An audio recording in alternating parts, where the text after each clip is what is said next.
Business ಶುರು ಮಾಡಬೇಕು ಹಾಗಿದ್ರೆ ಎಷ್ಟು ಇನ್ವೆಸ್ಟ್ಮೆಂಟ್ಗೆ ರೆಡಿ ಇರುತ್ತೆ? ಬಂಡವಾಳ ಯಾಕೆ ಬೇಕು? ಕಾಂಟ್ರವರ್ಸಿ ಆಗ್ಬೋದು, ಆದರೂ ಹೆಸರು ಹೇಳ್ತೀನಿ, ನಮ್ಮ ಹತ್ರ ಏನಿತ್ತು ಈ ಗದ್ದಲ. It's a ನಾಯ್ಸಿ society. ಗದ್ದಲಗಳಿಗೆ ಕಿವಿಯಾದರೆ ನಮ್ಮ ಮನಸ್ಸು ಗೆದ್ದಲು ಹಿಡಿಯುತ್ತೆ ಅಂತ ಅನಿಸ್ತು. ಅದ್ಭುತ. ನಿಮ್ಮನ್ನು ನೀವು ಮಾತಾಡಿಸಿ, ಅದು ನಿಮ್ಗೆ ಉತ್ತರ ಹೇಳುತ್ತೆ. Why not let me try ಅಂದ್ಬಿಡಿ. ನೀವು 1000 ದಾರಿ ನಿಮ್ಮ ಮುಂದೆ ಓಪನ್ ಆಗುತ್ತೆ. ಬಟ್ ಡೋಂಟ್ ಓವರ್ ಥಿಂಕ್ ಅಂತ. Action without delay is the soul of efficiency. ಬುದ್ಧಿಯೇ ಬಂಡವಾಳ.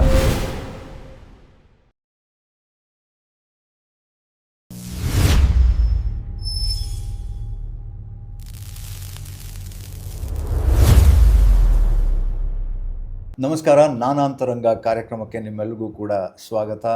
ನಾನು ಬಡಕಿಲಾ ಪ್ರದೀಪ್. ನಮ್ಮ ಜೊತೆ ರಂಗಸ್ವಾಮಿ ಮೂಕನಹಳ್ಳಿಯವರಿದ್ದಾರೆ. ಅವರ ಪರಿಚಯ ನಿಮ್ಮೆಲ್ಲರಿಗೂ ಕೂಡ ಇದೆ.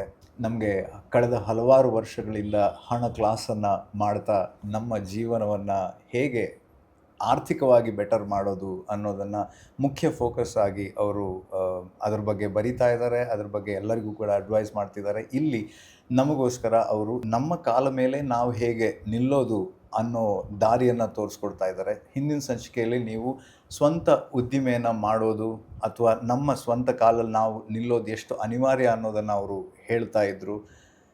ಇವತ್ತು ನಮ್ಮ ಮುಂದಿರುವಂಥ ಪ್ರಶ್ನೆ, ಓಕೆ, ನಾನು ಸ್ವಂತ ಕಾಲ ಮೇಲೆ ನಿಲ್ಲಬೇಕು, ಒಂದು ಉದ್ದಿಮೆನ ಶುರು ಮಾಡಬೇಕು ಅಂತ ನಿರ್ಧಾರ ಮಾಡಿದ್ದೀನಿ. ಹಾಗಿದ್ರೆ ನಾನು ಎಷ್ಟು ಬಂಡವಾಳ ಹೂಡಬೇಕು ಅಥವಾ ಕೈಯಲ್ಲಿ ಎಷ್ಟು ಕಾಸು ಬೇಕು ಅನ್ನುವಂಥದ್ದು ಪ್ರಶ್ನೆ. ಸೊ ನಮಸ್ತೆ, welcome to the show. So ಹಿಂದಿನ ಸಂಚಿಕೆಯ ಪ್ರಶ್ನೆಯನ್ನು ಮುಂದುವರಿಸೋದಾದರೆ, ನಾನು ಬಿಸ್ನೆಸ್ ಶುರು ಮಾಡಬೇಕು, ಹಾಗಿದ್ರೆ ಎಷ್ಟು ಇನ್ವೆಸ್ಟ್ಮೆಂಟ್ಗೆ ರೆಡಿ ಇರಬೇಕು ಅಂತ? ದುಡ್ಡು ಬೇಡ ಅಂತ. ಎಷ್ಟಿದ್ರೆ ಅಷ್ಟು ಸಾಕು ಅಂತ ಉತ್ತರ. ದುಡ್ಡೇ ಬೇಡ ಅನ್ನೋದೊಂದು, ಎಷ್ಟು ಕೈಲಿದ್ರೆ ಅಷ್ಟೇ ಸಾಕು ಅಂತ. ಏನಾಗಿದೆ, ನಮ್ಮ ಜನದಲ್ಲಿ ಒಂದು ಮಿಥ್ಯೆ ತಲೆಯಲ್ಲಿ ಹೋಗ್ತಿದೆ. ಬಿಸ್ನೆಸ್ ಮಾಡಬೇಕು ಅಂದರೆ ಕೋಟಿಗಟ್ಟಲೆ ಬಂಡವಾಳ ಇರಬೇಕು, ಲಕ್ಷಾಂತರ ರೂಪಾಯಿ ಬಂಡವಾಳ ಇರಬೇಕು. ಬಹಳ ಸಾಹುಕಾರರು ಮನೇಲಿ ನಾನು ಹುಟ್ಬಿಟ್ಟಿದ್ರೆ, ನಮ್ಮ ಅಪ್ಪ ಅಮ್ಮ ನನಗೂ 50 ಲಕ್ಷನೋ 1 ಕೋಟಿನೋ ಕೊಟ್ಬಿಟ್ಟಿರೋರು, ನಾನು ದೊಡ್ಡ ಬಿಸ್ನೆಸ್ಸು ಮೆನ್ ಆಗಿಬಿಟ್ಟಿರ್ತಿದ್ದೆ, ಏನೋ ಶುರು ಮಾಡಿಬಿಟ್ಟಿರ್ತಿದ್ದೆ ಅಂತೆಲ್ಲ ಒಂದು ಭಾವನೆಗಳಿದೆ. ಅದು ಒಂದು ಸ್ವಲ್ಪ ಕಾಲ ಹಿಂದೆ ಅದು ಸತ್ಯ ಇದ್ದಿರಲೂಬಹುದು. ಇವತ್ತು ಎಂಥದಿಲ್ಲ, ಅವತ್ತಿಗೂ ಇವತ್ತಿಗೂ ಯಾವತ್ತಿಗೂ ಅಷ್ಟೇ. ನಿಮಗೆ ನೂರಾರು ಉದಾಹರಣೆಗಳು ನಮ್ಮ ಕಣ್ಮುಂದೆನೇ ನೋಡ್ಬೋದು ನಾವು. ಏನೂ ಇಲ್ಲದೆ ಬಂದವರು ಎಲ್ಲೋ ಒಂದು ಕಡೆ ಕೆಲಸ ಮಾಡಿಕೊಂಡು ಕೇವಲ 10,000 ರೂಪಾಯಿ ಕೈಲಿ ಇಟ್ಕೊಂಡು ಅದನ್ನು ಸಂಸ್ಥೆಗಳನ್ನು ಕಟ್ಟಿದ್ದು. ಇವಾಗ ಇನ್ಫೋಸಿಸೇ ನೀವೇ ನೋಡ್ಬೋದು. ಸುಧಾಮೂರ್ತಿಯವರು ಎಲ್ಲ ಕಡೆ ಹೇಳ್ಬಿಟ್ಟಿದ್ದಾರೆ, 10,000 ಕೊಟ್ಟೆ ನನ್ನ ಗಂಡನಿಗೆ, 10,000 ಕೊಟ್ಟೆ ಅಂತ ಅಲ್ವಾ. ಸೊ ಅದು ಅಂದರೆ ಅದು ಇಟ್ಸ್ ನಾಟ್ ಲಾಂಗ್ ಬ್ಯಾಕ್. ನಾವೇನೋ ನೂರಾರು ಹಿಂದಿನ ವರ್ಷಗಳಲ್ಲಿ ಮಾತನಾಡ್ತಿಲ್ಲ. 40 ವರ್ಷದ ಹಿಂದಿನ ಮಾತಷ್ಟೇ, ಅದು ತುಂಬ ಹಿಂದಿಂದಲ್ಲ. ಹಾಗಾಗಿ ಇವತ್ತಿನ ದಿನದಲ್ಲೂ ಅಷ್ಟೇ, ನೀವು ಹಣ ಇಲ್ಲದೆ ಅಥವಾ ಅತ್ಯಂತ ಕಡಿಮೆ 10,000, 20,000, 50,000, ಲಕ್ಷದ ಒಳಗಡೆ ಕೂಡ ಇಟ್ಕೊಂಡು ಬೇಕಾದಷ್ಟು ಬಿಸ್ನೆಸ್ ಮಾಡ್ಬೋದು. ಅಂಥದ್ದನ್ನು ನಾನು ಸಣ್ಣ ಉದ್ಯಮಗಳನ್ನು ಕಟ್ಟುವುದು ಹೇಗೆ ಅಂತ ಒಂದು ಪುಸ್ತಕ ಬರೆದಿದ್ದೀನಿ. ಗಳಿಕೆ, ಉಳಿಕೆ, ಹೂಡಿಕೆ ಅಂತ ಪುಸ್ತಕ ಬರ್ತಿದ್ದೀನಿ. ಒಟ್ಟು 36 ಪುಸ್ತಕ ಆಗಿದೆ. ಆ ಪುಸ್ತಕಗಳಲ್ಲಿ ಬಂಡವಾಳವೇ ಇಲ್ಲದೆ ಶುರು ಮಾಡಬಹುದಾದ ಬಿಸ್ನೆಸ್ ಲಿಸ್ಟನ್ನೇ ಕೊಟ್ಬಿಟ್ಟಿದ್ದೀನಿ. ನಿಮ್ಗೆ ಅದಕ್ಕೆ ಹಣ ಬೇಕಿಲ್ಲ. ನಾನು ಯಾವಾಗಲೂ ಹೇಳ್ತೀನಿ, ನಿಮ್ಮ ಬುದ್ಧಿಯೇ ಬಂಡವಾಳ ಅಂತ. ಯಾಕೆ ಬೇಕು ಬಂಡವಾಳ? ಯಾಕೆ ಬೇಕು? ನಾನು ನಿಮಗೆ ಹೇಳ್ತೀನಿ, ನಿಮ್ಮದು ಮನೆ ಇದೆ, ಅಲ್ಲೇ ಇದೆ, ನಿಮ್ಮಲ್ಲಿ ಯೋಗ್ಯತೆ ಇದೆ, ನಿಮಗೆ ಗಣಿತ ಚೆನ್ನಾಗಿ ಬರುತ್ತೆ, ನೀವು ಗಣಿತ ಟ್ಯೂಷನ್ ಮಾಡೋಕ್ಕೆ ಶುರು ಮಾಡಿ. ನಾನು ಇವತ್ತು ಖಾನ್ ಅಂತ ಒಬ್ಬರು ತುಂಬ ಫೇಮಸ್ ಆಗಿದ್ದಾರೆ, ಖಾನ್ ಸಾರ್ ಅಂತ ಹೇಳ್ತಾರೆ. ಆ ವ್ಯಕ್ತಿಗೆ ಏನಿತ್ತು? ಆತ ₹1,00,00,000 ಬಂಡವಾಳ ಹೂಡಿದ್ನ. ಬುದ್ಧಿಯೇ ಬಂಡವಾಳ. ಯಾಕಪ್ಪ? ಇವತ್ತು ಕಾಂಟ್ರವರ್ಸಿ ಆಗ್ಬೋದು, ಆದರೂ ಹೆಸರು ಹೇಳ್ತೀನಿ, ನಮ್ಮ ಪ್ರದೀಪ್ ಈಶ್ವರ್ ಹತ್ರ ಏನಿತ್ತು? ನಾನು ಒಳ್ಳೆ ಸ್ನೇಹಿತರು ಕೂಡ ಅವರು. ಏನಿತ್ತು ಅವ್ರ ಹತ್ರ? ಏನಿತ್ತು ಪ್ರದೀಪ್ ಈಶ್ವರ್ ಹತ್ರ? ಅವರು ಬುದ್ಧಿನೇ ಬಂಡವಾಳ. ನೀವು ಕಾಂಟ್ರವರ್ಸಿ ಆಗ್ಬೋದು, ಅವ್ರನ್ನ ಒಪ್ಪೋರು ಇರ್ಬೋದು, ಒಪ್ಪದೇ ಇರೋರು ಇರಬಹುದು, ಅದು ಬೇರೆ ವಿಷಯ. ಆದರೆ ಇವತ್ತು ಆತ ಮುಟ್ಟಿರೋದು ಆತನ ಮಾತುಗಳಿಂದ, ಆತನ ಚಿಂತನಾ ಶಕ್ತಿಯಿಂದ. ಹೌದಾ? ಅಷ್ಟನ್ನಾರು ಒಪ್ತಿರಲ್ವಾ? ಅದೇ ಬಂಡವಾಳ. ಎಕ್ಸಾಕ್ಟ್ಲಿ. ನಾನು ಅದನ್ನೇ ಹೇಳಕ್ಕೆ ಹೋದೆ. ಆ ಥರದ್ದು ನಾನು ನೂರಾರು ಉದಾಹರಣೆಗಳನ್ನ ಕೊಡ್ಬೋದು. ಬಂಡವಾಳವೇ ಇಲ್ಲದೆ ನಿಮ್ಮಲ್ಲಿ ನಿಮಗೆ ಇಂಟ್ರೆಸ್ಟ್ ಇರಬೇಕಷ್ಟೇ. ನಾನು ಅದನ್ನೇ ಹೇಳಿದೆ ಹಿಂದಿನ ಸಂಚಿಕೆಯಲ್ಲೂ. ನಾನು ಯಾರು ಅನ್ನೋದನ್ನು ತಿಳ್ಕೊಂಡ್ರೆ, ನಾನು ಪ್ರಾಡಕ್ಟ್ ಕೊಡಬೇಕಾ, ಸರ್ವಿಸ್ ಕೊಡಬೇಕಾ? ಎಲ್ಲರೂ ಪ್ರಾಡಕ್ಟೇ ಕೊಡಬೇಕು ಅಂತ ಇಲ್ಲ, ಸರ್ವಿಸ್ ಕೊಡ್ಬೋದು. ನೀವು ಎಕ್ಸಾಂಪಲ್, ನಿಮ್ಗೆ ಒಳ್ಳೆ ಸಂಸ್ಕೃತ ಬರ್ತದೆ. ನಾನು ಹೇಳಿದ್ದು ಉದಾಹರಣೆಗೆ, ಇವತ್ತಿನ ದಿನ ನೀವು ಪೌರೋಹಿತ್ಯ ಮಾಡ್ಬೋದು. ಅತ್ಯದ್ಭುತವಾದ ಸ್ಪಷ್ಟ ಉಚ್ಚಾರಣೆಗಳಿಂದ ನೀವು ಪೂಜೆ ಮಾಡಿಸಿ, ಅದಕ್ಕೆ ಕನ್ನಡದಲ್ಲಿ ಸುಲಲಿತವಾಗಿ ನೀವು ಅರ್ಥವನ್ನು ಹೇಳ್ತಾ ಹೋದರೆ, ನಿಮ್ಮನ್ನು ಕಾಯೋರ ಲಿಸ್ಟೇ ಒಂದು ದೊಡ್ಡದಾಗಿ ಬೆಳೆದು ಕೂತ್ಕೊಳ್ತೆ. ಇದೆರಡು ನಾನು ಸುಮ್ಮನೆ ಉದಾಹರಣೆಗೆ ಹೇಳಿದೆ. ಇನ್ನೊಂದು ಸಣ್ಣ ಉದಾಹರಣೆ ಹೇಳ್ತೀನಿ, ಅತಿ ಕಡಿಮೆದು ಏನಿಲ್ಲ, 20-25 ಸಾವಿರ ಕೊಟ್ಟು ಒಂದು ಸಣ್ಣದೊಂದು ಮೆಷಿನ್ ತಗೊಳ್ಳಿ, ಅಷ್ಟು ಬೇಡ, ಇನ್ನೂ ಕಡಿಮೆಗೂ ಸಿಗ್ತದೆ. ಮನೆಗೆ ಒಂದು ಕಾರ್ಗೆ 250 ರೂಪಾಯಿ ಕಾರ್ ವಾಶು. ನಾನು ಹೇಳ್ತೀನಿ, ನನ್ನ ಕಣ್ಣೆದುರುಗಡೆ ಅಂಥವ್ರು ಇದ್ದಾರೆ, ನಾನು ಸಜೆಸ್ಟ್ ಮಾಡಿರೋ ಹುಡುಗರು ಇವತ್ತು ಹಂಗಾಗಿರೋರು ಇದ್ದಾರೆ.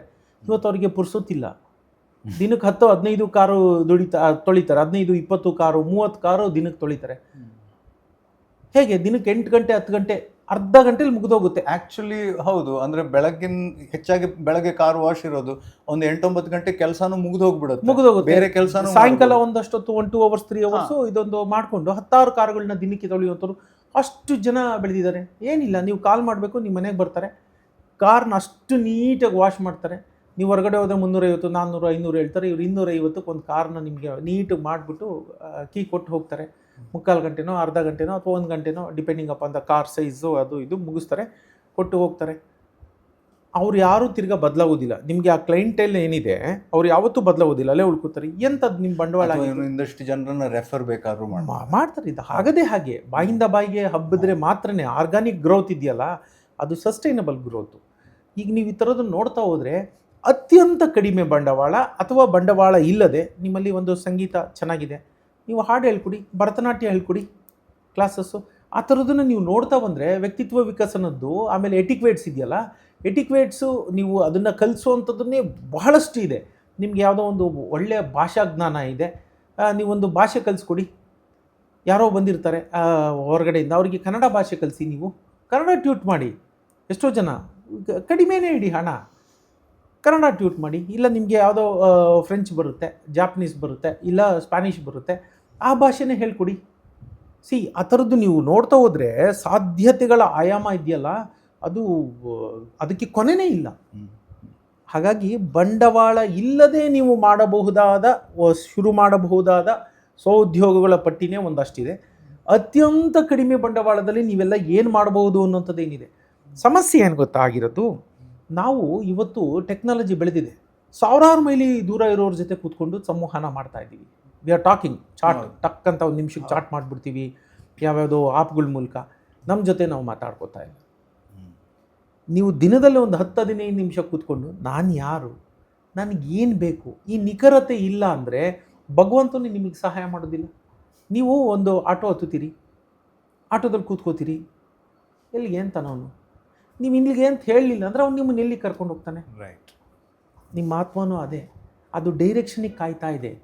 ನನಗೇನು ಬೇಕು ಅನ್ನೋ ನಿಖರತೆ ನಿಮಗೆ ಇಲ್ಲ. ನೀವು ಅದಕ್ಕೆ ಕರೆಕ್ಟಾಗಿ ಪ್ರಾಂಪ್ಟೇ ಕೊಡೋದಿಲ್ಲ. ಇವತ್ತು ಚಾಟ್ GPT ನೀವು ಕೇಳಿದೆಲ್ಲ ಕೊಟ್ಬಿಡುತ್ತಂತೆ ಎಲ್ಲಿ. ನೀವು ಪ್ರಾಂಪ್ಟೇ ತಪ್ಪು ಹಾಕಿದ್ರೆ, ಕೇಳುವ ಪ್ರಶ್ನೆನೇ ತಪ್ಪಿದ್ರೆ, ಅದು ಕೊಡುವ ಉತ್ತರ ನಿಮ್ಮ ಪ್ರಶ್ನೆಗೆ ತಕ್ಕನ ಹಾಗಿರುತ್ತಲ್ಲ. ಇಷ್ಟೇ ನಾವು ಅರ್ಥ ಮಾಡ್ಕೋಬೇಕಾಗಿರೋದು. ಈ ಗದ್ದಲ, ಇಟ್ಸ್ ಅ ನಾಯ್ಸಿ ಸೊಸೈಟಿ. ಅತಿ ಹೆಚ್ಚು ಗದ್ದಲಗಳಿಂದ ತುಂಬಿರುವಂತಹ ಸಮಾಜ ನಮ್ಮದು ಇವತ್ತಿನ ಕಾಲಘಟ್ಟದಲ್ಲಿ. ಈ ಗದ್ದಲಗಳಿಗೆ ನೀವು ಕಿವಿಯಾದರೆ ನಿಮ್ಮ ಅಂತರಾತ್ಮದ ಕೂಗು ನಿಮಗೆ ಬೀಳೋದೇ ಇಲ್ಲ. ನಿಮ್ಮ ಮನಸ್ಸು ಏನು ಹೇಳುತ್ತೆ ಅನ್ನೋದನ್ನು ನೀವು ಕೇಳ್ಕೊಂಡ್ಬಿಡಿ, ಅದೇ ನಿಮ್ಮನ್ನು ಗೈಡ್ ಮಾಡುತ್ತೆ. ರಂಗಸ್ವಾಮಿ ಹೇಳ್ದ ಅಂತ ನೀವು ಹೋಗಿ ಒಂದು 20,000 ಕೊಟ್ಟು ಮಿಷಿನ್ ತೊಗೊಂಡು ಕಾರ್ ವಾಶ್ ಮಾಡೋಕ್ಕೆ ಹೋಗಬೇಡಿ. ರೈಟ್. ನಾನು ಅದು ಉದಾಹರಣೆ ಕೊಟ್ಟಿದ್ದು. ನಿಮ್ಮ ನೇಚರ್ಗೆ ಅದು ಹೊಂದುತ್ತಾ? ಅದೇ ಗದ್ದಲಗಳಿಗೆ ಕಿವಿಯಾದರೆ ನಮ್ಮ ಮನಸ್ಸು ಗೆದ್ದಲು ಹಿಡಿಯುತ್ತೆ ಅಂತ ಅನಿಸ್ತು. ಅದ್ಭುತ, ಕರೆಕ್ಟಾಗಿದೆ, ರೈಮಿಂಗು ಆಯಿತು, ಅದು ಪ್ರಾಸನ್ನು ಹೊಂದಿತು, ಅದು ಸತ್ಯನೂ ಹೌದು, ನೀವು ಹೇಳಿದ ಸತ್ಯ. ಅಂದರೆ ಅದನ್ನು ಮರೆತು ಬಿಡ್ತೀವಿ ನಾವು. ಹೌದು, ನಾನು ಅಷ್ಟೇ ಹೇಳಕ್ಕೆ ಹೋಗಿದ್ದು. ನಿಮ್ಮನ್ನು ನೀವು ಮಾತಾಡಿಸಿ, ಅದು ನಿಮ್ಗೆ ಉತ್ತರ ಹೇಳುತ್ತೆ. ಅದು ನಿಮಗೆ ಆಮೇಲೆ ನಿಮಗೆ ಬೇಕು ಅಂತ ನೀವು ಯಾವಾಗ ಪ್ರಬಲವಾದ ಇಚ್ಛೆ ನಿಮ್ಮಲ್ಲಿ ಮುಡುತ್ತಲ್ಲ, ಆಗ ನಿಮಗೆ ಗೊತ್ತಿಲ್ಲದಂಗೆ 10 ನಿಮ್ಮ ಮುಂದೆ ದಾರಿಗಳು ತೆರ್ಕೋತಾ ಹೋಗ್ತದೆ. ಇದನ್ನು ನಾನು ಯಾವಾಗಲೂ ಹೇಳ್ತೀನಿ. ವೈ ಅಂತಂದರೆ ಮುಗ್ದೋಯ್ತು, ಕ್ವಶನ್ ಮಾರ್ಕ್. ವೈ ನಾಟ್ ಅಂದರೆ 1000 ದಾರಿ ಓಪನ್ ಆಗುತ್ತೆ. Why not, let me try ಅಂದ್ಬಿಡಿ, ನೀವು 1000 ದಾರಿ ನಿಮ್ಮ ಮುಂದೆ ಓಪನ್ ಆಗುತ್ತೆ. ಇಷ್ಟೇ ಮ್ಯಾಜಿಕ್ಕು.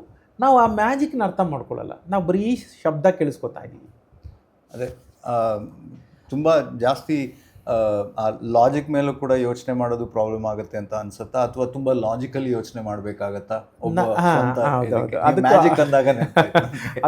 ಅದಕ್ಕೂ ನನ್ನ ಹತ್ರ ಇದೆ. Of course you have to think logically, ಇಲ್ಲ ಅಂತಿಲ್ಲ, ಬಟ್ ಡೋಂಟ್ ಓವರ್ ಥಿಂಕ್ ಅಂತ. ನನ್ನ ಜೀವನದ ಒಂದು ಮಹಾಮಂತ್ರ ಇದೆ, ಜಸ್ಟ್ ಡೂ ಇಟ್ ಅಂತ. ಜನ ಏನು ಮಾಡ್ತಾರೆ ಗೊತ್ತಾ, ಸಮಸ್ಯೆ ಆಗೋದೇನೆಂದರೆ ಯೋಚನೆ ಮಾಡ್ತಾ ಕೂತ್ಕೋತಾರೆ. They have a plan, execute ಮಾಡೋದಿಲ್ಲ. ಇದು ಹಿಂಗೆ ಮಾಡಿದ್ರೆ ಹಂಗೆ ಮಾಡಿದ್ರೆ ಹಿಂಗೆ ಮಾಡಿದ್ರೆ ಹಂಗೆ ಮಾಡಿದ್ರೆ ಜನನ ಕೇಳೋದು 10 ಜನ ಹತ್ರ ಡಿಸ್ಕಸ್ ಮಾಡೋದು, ಹೀಗೇ ವೇಳೆ ಕಳೀತಾರೆ. ನನ್ನ ಇವತ್ತಿನ what ever may be my success, ಅದಕ್ಕೆ ಕಾರಣ ನಾನು ವೇಳೆ ಕೊಡೋದಿಲ್ಲ. ನನ್ನ ಪ್ಲ್ಯಾನ್ ಏನಿದೆ ಅದನ್ನ ನಾನು ಎಕ್ಸಿಕ್ಯೂಟ್ ಮಾಡ್ತೀನಿ. ಯಾಕಂದರೆ ನಿರ್ಧಾರ, ಡಿಸಿಷನ್ಸ್ ಅಂತ ಏನು ಹೇಳ್ತೀವಲ್ಲ, it is just a mere decision. ನಿರ್ಧಾರಗಳು ಕೇವಲ ನಿರ್ಧಾರಗಳು ಅಷ್ಟೇ. ಆ ನಿರ್ಧಾರ ಒಳ್ಳೆಯದೋ ಕೆಟ್ಟದ್ದೋ, ಜಯ ಕೊಡುತ್ತೋ ಅಪಜಯ ಕೊಡುತ್ತೋ, ಅದನ್ನು only time will tell. When you execute what you want, ಅದು ಮಾತ್ರ ನಿಮ್ಗೆ ಹೇಳುತ್ತೆ ನಿಮ್ಮ ನಿರ್ಧಾರ ಕೆಟ್ಟ ನಿರ್ಧಾರ, ನಿಮ್ಮ ನಿರ್ಧಾರ ಒಳ್ಳೆ ನಿರ್ಧಾರ. ಹೇಗೆ ಗೊತ್ತಾಗುತ್ತೆ? ನೀವು ನಿರ್ಧಾರ ಮಾಡಿದಾಗ ಮಾತ್ರ ಗೊತ್ತಾಗುತ್ತೆ. ಇದನ್ನು ಅರ್ಥ ಮಾಡ್ಕೋಬೇಕು ಜನ ಎಲ್ಲೋಗ್ತಾರೆ ಅಂತಂದರೆ, ಲಾಜಿಕಲಾಗಿ ಥಿಂಕ್ ಮಾಡ್ಬೇಕು ಹೌದು, ಆದರೆ ನೀವು ಯಾವಾಗ ಪ್ರೊಲಾಂಗ್ ಮಾಡ್ತೀರಾ, ಅದನ್ನು ಮುಂದೂಡ್ತಾ ಹೋಗ್ತೀರಿ, ಆಗ ಅದರಿಂದ ಪ್ರಯೋಜನ ಇಲ್ಲ. ಅಂದುಕೊಂಡಿದ್ದನ್ನು ತಕ್ಷಣ ಮಾಡೋದು, action without delay is the soul of efficiency. ತಕ್ಷಣ ಮಾಡಿ. ನಿಮಗೆ ಗೊತ್ತಿಲ್ಲ ಅದು ಹಿಟ್ಟೋ ಫ್ಲಾಪೋ ಗೊತ್ತಿಲ್ಲ, ನೀವು ಎಕ್ಸಿಕ್ಯೂಟ್ ಮಾಡಿ. ಅದೇ ನಾನು ಇಲ್ಲಿಂದ ಎಲ್ಲಿಗೋ ಹೊರಟ್ರೆ ಈಗ ಅಲ್ಲಿ ಹೋಗಿ ಟ್ರಾಫಿಕ್ ಜಾಮ್ ಇರುತ್ತೆ, ರೀಚ್ ಆಗಲ್ಲ ಅಂತ ಯೋಚನೆ ಮಾಡ್ಕೊಂಡು ಕೂತ್ಕೊಂಡ್ರೆ ಇಲ್ಲಿ ಮನೆಯಿಂದ ಹೊರಗೆ ಹೋಗಲ್ಲ. ಎಕ್ಸಾಕ್ಟ್ಲಿ, ಹೊರಡಿ. 10 ನಿಮಿಷ ಲೇಟ್ ಆಗ್ಬೋದು, ನೀವು ಕ್ಷಮೆ ಕೇಳ್ಬೋದು, ಕ್ಷಮೆ ಇರಲಿ, ಬರೋ ದಾರಿಲಿ ಹೀಗಾಯ್ತು. ಅಥವಾ ನೀವು ದಾರಿಲೇ ಅವ್ರಿಗೊಂದು ಮೆಸೇಜ್ ಮಾಡ್ಬೋದು, ಹೊರಟಿದ್ದೇನೆ 90 ಭಾಗ ಬಂದಿದ್ದೇನೆ, 10 ನಿಮಿಷ ತಡವಾಗಿ ಬರ್ತೇನೆ. ಜನ ಅಕ್ಸೆಪ್ಟ್ ಮಾಡ್ತಾರೆ ನಿಮ್ಮನ್ನ, ಅವ್ರಿಗೂ ಗೊತ್ತಿದೆ. ನೀವು ಹೊರಡಕ್ಕೆ ಮುಂಚೆನೇ ಇಲ್ಲ ಇವತ್ತು ಮಳೆ ಬರಂಗಿದೆ ನಾನು ಬರಲ್ಲ ಅಂದರೆ nobody can help you. Sir ಮಳೆ ಬರ್ತಾ ಇತ್ತು ಹಾಗಾಗಿ ತಡ ಆಯಿತು, ಸ್ವಲ್ಪ ನೆಂದು ಬಿಟ್ಟಿದ್ದೀನಿ, ಟವಲ್ ಕೊಡ್ತೀರಾ ಅಂದರೆ ಯಾರ ಮನೆಗೆ ಹೋದವರು ನಿಮ್ಮ ಮನೇನು ಇಲ್ಲ ಅಂತ ಹೇಳೋದಿಲ್ಲ. ಟವಲು ಕೊಡ್ತಾರೆ, ಕುಡಿಸಿ ಕಾಫಿನೂ ಕೊಡ್ತಾರೆ. ಬದುಕು ಹಾಗೆ, it is very accommodative. When you are ready, and when we put up some effort, get out, yes, and get into it. ನಿಮ್ಮ ಕಡೆಯಿಂದ ಒಂಚೂರು ಎಫರ್ಟ್ ಬೇಕೇ ಬೇಕು. ಸೊ ಒಂದು ಯಾವುದೇ ಬಂಡವಾಳ ಇಲ್ಲದೇನೂ ಶುರು ಮಾಡ್ಬೋದು, ಅಥವಾ ಮಿನಿಮಮ್ ಬಂಡವಾಳದಲ್ಲೂ ಕೂಡ ಶುರು ಮಾಡ್ಬೋದು ಅನ್ನೋದು. ಆದರೆ ಜನ ಹೆದರ್ತಾರಲ್ಲ. ನನಗೆ ಅದಕ್ಕೊಂದು ಸೂಪರ್, ನೀವು ಹೆದರ್ತಾರೆ ಅಂದ್ರಲ್ಲ, ಹೆದರಿಕೆ ಅಂದರೆ ಏನು? ಭಯ. ಭಯ ಅಲ್ವಾ? ಆ ಭಯಕ್ಕೊಂದು ಡೆಫಿನಿಷನ್ ಇದೆ. ಜನಕ್ಕೆ ಅದು ನಾನು ಹೇಳಿದ್ನಲ್ಲ, ನಿಮಗೆ ಆ ಡೆಫಿನಿಷನ್ಗಳನ್ನ ಕರೆಕ್ಟಾಗಿ ಅರ್ಥ ಮಾಡ್ಕೊಂಬಿಟ್ರೆ ನೀವೆಲ್ಲೋ ಹೋಗ್ಬಿಡ್ತೀರಾ. ಭಯಕ್ಕೊಂದು ಡೆಫಿನಿಷನ್ ಇದೆ, ಏನು ಗೊತ್ತಾ? ವಿಷಯ ಅಥವಾ ವಸ್ತುವಿನ ಬಗ್ಗೆಯ ಮಾಹಿತಿಯ ಕೊರತೆ.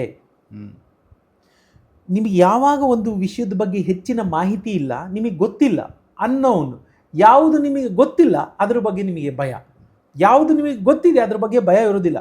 ನೀವು ದಿನಾ ನೋಡೋ ಅಪ್ಪ ಅಮ್ಮ ಅಣ್ಣ ತಂಗಿ ಬಂಧು ಮಿತ್ರರು, ಅವ್ರ ಹತ್ರ ನಿಮಗೆ ಭಯ ಆಗಲ್ಲ. ಅವ್ರು ನೋಡಿದ್ರೆ ಯಾರೋ ಅನ್ನೋನ್ ಅಂದಾಗ, ಯಾರೋ ಏನೋ ಏನು ಮಾಡ್ತಾರೋ ಏನೋ, ಹೊಸ ಜಾಗಕ್ಕೆ ಹೋದಾಗ, ಹೊಸ ವ್ಯಕ್ತಿ ಪರಿಚಯ ಆದಾಗ, ಅದೇನೋ ಆದಾಗ ಅವ್ರು ಹೇಗೋ ಏನೋ ಗೊತ್ತಿಲ್ಲ, ನಿಮಗೆ ಅವ್ರ ನೇಚರ್ ಏನೋ ಗೊತ್ತಿಲ್ಲ, ಒಂದು ಸಣ್ಣ ಭಯ ನಿಮ್ಮಲ್ಲಿ ಇದ್ದೇ ಇರುತ್ತೆ, ಅಥವಾ ತಳಮಳ ಇದ್ದೇ ಇರುತ್ತೆ, ಅಥವಾ ತಯಾರಿಯ ಕೊರತೆ ಅನ್ಬೋದು, ಏನೋ ಇರ್ಬೋದು. ಬಟ್ ನಾನು ಹೇಳೋದಂದ್ರೆ ಆ ಭಯ ಅಂದರೆ ಇಷ್ಟೇ. ನೀವು ಅದನ್ನ ಬಗ್ಗೆ ಹೆಚ್ಚು ತಿಳ್ಕೊತಾ ಹೋಗಿ. ಅಂದರೆ ಏನು ಗೊತ್ತಾ, ಈಗ ಯಾತಕ್ಕೆ ಭಯ ಆಗುತ್ತೆ ಜನಕ್ಕೆ ಅಂದರೆ ತಯಾರಿ ಇರೋದಿಲ್ಲ. ನೀವು ಹೇಳಿದಾಗೆ ಯಾರೋ ಮಾಡಿದ್ರು, ಯಾರೋ ಗೆದ್ದರು ಅಂತ ಅವರು ಆ ಬಿಸ್ನೆಸ್ ಮಾಡೋಕೆ ಹೋಗ್ತಾರೆ. ಹಂಗೆ ಮಾಡಬೇಡಿ, ನಾನು ಅದನ್ನೇ ಹೇಳೋದು. ಅದ್ರ ಆಳ ಅಗಲ ತಿಳ್ಕೊಳ್ಳಿ. ನೀವು ನಾನು ಮಾಡ್ತಿರೋ ಬಿಸ್ನೆಸ್ದು ಏನು, ಎಷ್ಟು ದಿನ ಬೇಕಾಗುತ್ತೆ ಮಿನಿಮಮ್ ಬ್ರೇಕ್ ಇವನ್ ಆಗೋಕ್ಕೆ, ಹಣ ನನಗೆ ಅದರಿಂದ 10 ರೂಪಾಯಿ ಉತ್ಪತ್ತಿ ಆಗಬೇಕು ಅಂದರೆ ಎಷ್ಟು ವೇಳೆ ಬೇಕಾಗಬಹುದು, ಇದೇ ಪದಾರ್ಥವನ್ನು ಸಮಾಜದಲ್ಲಿ ಎಷ್ಟು ಜನ ಕೊಡ್ತಿದ್ದಾರೆ, ಆ ಪದಾರ್ಥಗಳಿಗಿಂತ ನನ್ನ ಪದಾರ್ಥ ಅಥವಾ ನಾನು ಕೊಡುವ ಸೇವೆ ಹೇಗೆ ವಿಭಿನ್ನ, ಇದನ್ನು ಯೋಚನೆ ಮಾಡಲ್ಲ. ನಾನು ಹೇಳಿದೆ ಆಗ್ಲೇ, ನೀವು ಜಗತ್ತಿನ ಜೊತೆ ಎಲ್ಲ ಸಂವಹನ ಮಾಡ್ತೀರಾ, ಇದು ಮಾಡೋಣ ಅಂತಿದ್ದೀನಿ ಬಿಸ್ನೆಸ್ ಓಕೆನಾ, ಹಾಗೆ ನಿಮ್ಮ ಜೊತೆ ನೀವು ಮಾತಾಡ್ಕೊಳ್ಳಲ್ಲ. ಬಿಗ್ಗೆಸ್ಟ್ ಎರರು ನಿಮ್ಮದು, ಸೋಲಿನ ಪ್ರಥಮ ಹೆಜ್ಜೆ ಶುರುವಾಗೋದು ನಿಮ್ಮ ಜೊತೆ ನೀವು ಮಾತಾಡ್ಕೊಳ್ಳೋದೇ ಇದ್ದಾಗ. Very true and very valid also. ಈಗ ಈ ಸಂಚಿಕೆಯ ಕೊನೆಗೆ ಬರ್ತಾ ಇರುವಾಗ ನನ್ನ ಮನಸ್ಸಿಗೆ ಬರೋ ಕೆಲವೊಂದು ಪ್ರಶ್ನೆಗಳು ಬಂತು, ಕೆಲವೊಂದು ವಿಷಯಗಳು ಬಂತು. ನಾವು ಇನ್ವೆಸ್ಟ್ಮೆಂಟ್ ಬಗ್ಗೆ ಮಾತಾಡಿದ್ವಿ, ರಿಸ್ಕಿನ ಬಗ್ಗೆ, ಭಯದ ಬಗ್ಗೆ ಮಾತಾಡಿದ್ವಿ. ಎಲ್ಲರೂ ಕೂಡ ಒಂದು ಉದ್ದಿಮೆ ಸ್ಟಾರ್ಟ್ ಮಾಡುವಾಗ ಗೆಲ್ಲಬೇಕು, ಗೆದ್ದು ನಾನು ಸಾಧಿಸಬೇಕು ಅನ್ನೋದಕ್ಕೆ ಹೋಗ್ತಾರೆ. ಹಾಗಂತ ಅವರು ಕೆಲವೊಮ್ಮೆ ಏನಾಗುತ್ತೆ, ಆ ಗೆಲುವನ್ನು ಸ್ವೀಕರಿಸೋದ್ರಲ್ಲಿ ಅಥವಾ ಅದನ್ನು ಹ್ಯಾಂಡಲ್ ಮಾಡೋದಕ್ಕೆ ಅವರು ಸಕ್ಸೀಡ್ ಆಗ್ತಾರೆ ಇಲ್ಲೋ ಅಂತ ಗೊತ್ತಿಲ್ಲ, ಯಾಕಂದರೆ ಅದಕ್ಕೆ ರೆಡಿ ಇರೋದಿಲ್ಲ. ಅದಕ್ಕಿಂತ ಮುಖ್ಯವಾಗಿ ನನಗಿರೋ ಪ್ರಶ್ನೆ ಏನು ಅಂತಂದರೆ, ಸೋಲು, ಅದ್ರ ಬಗ್ಗೆ ಯಾರೂ ಮಾತಾಡೋದಿಲ್ಲ. ಭಯ, ಅಗೇನ್ ಸೋಲನ್ನು ಎದುರಿಸೋದು ಹೇಗೆ ಅನ್ನೋ ಒಂದು ಪ್ರಶ್ನೆ.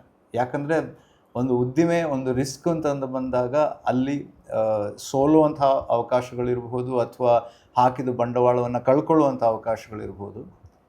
ಇದು ನನ್ನ ಪ್ರಶ್ನೆ. ಅದಕ್ಕೆ ಹೇಗೆ ಒಬ್ಬರು ತಯಾರಾಗಬೇಕು ಅನ್ನುವಂಥದ್ದು. ಅದ್ರ ಜೊತೆಗೆ ಇನ್ನೊಂದಿಷ್ಟು ಪ್ರಶ್ನೆಗಳು ಮೂಡಿದೆ ಮನಸ್ಸಲ್ಲಿ, ಅದನ್ನು ಮುಂದಿನ ಸಂಚಿಕೆಯಲ್ಲಿ ಮಾತಾಡೋಣ. ಖಂಡಿತ. ಬಟ್ ಈಗ ನಮ್ಮ 3ನೇ ಸಂಚಿಕೆಯಲ್ಲಿ ಸೋತ್ರೆ ಅದನ್ನು ಎದುರಿಸೋದು ಹೇಗೆ ಅನ್ನೋದು ನನ್ನ ಪ್ರಶ್ನೆ. ಖಂಡಿತ. ಧನ್ಯವಾದಗಳು.